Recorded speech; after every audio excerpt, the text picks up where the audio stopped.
तर N D Patil सभागृहाच्या इमारतीला 40 लाख रुपये देणार असं रोहित पवार यांनी म्हटलेलं आहे। माझ्या आकड्यात चंद्रकांत पाटलांनी 1-0 वाढवावा असं रोहित पवार म्हणाले। अर्थमंत्री अजितदादांनी 2-0 वाढवून पैसे द्यावेत असंही रोहित पवारांनी म्हटलंय।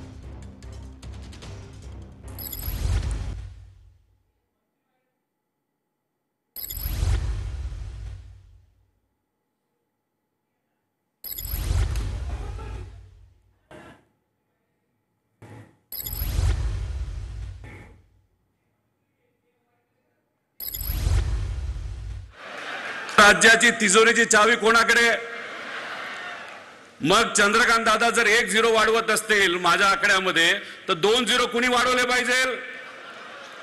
हात वर करून वाढवले पाहिजे की नाही?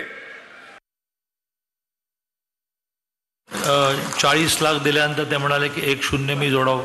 मी एका गिरणी कामगाराचा मुलगा, माझे आई वडील दोघेही गिरणी कामगार। तुमच्यासारखं सोन्याचा चमचा घेऊन जन्माला आलो नाही बाबा मी।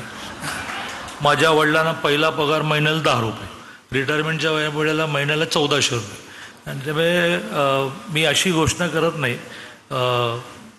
वेळ पडली तर घरदार विकून सामाजिक काम करण्याची सवय लागली आहे, ते पण ती वेळ इथे येणार नाही। चंद्रकांत दादा पाटील, तुम्ही सांगितलं मी गिरणी कामगारांचा मुलगा, आम्ही एवढ्या घरात राहायचो। आम्ही देखील तिथं माझ्या माहितीप्रमाणे 2च खोल्या होत्या, 2। आम्ही प्रशांत कित्येकदा गॅलरीमध्ये झोपायचो, विचारा त्याला। म्हणजे आम्ही पण फार काही वर्ण पडलेलो नाहीये,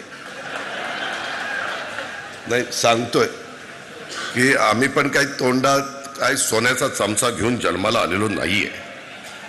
आता नंतर रोहितच्या वेळेस परिस्थिती बदलली, ती गोष्ट मी घेते, खोलात जात नाही।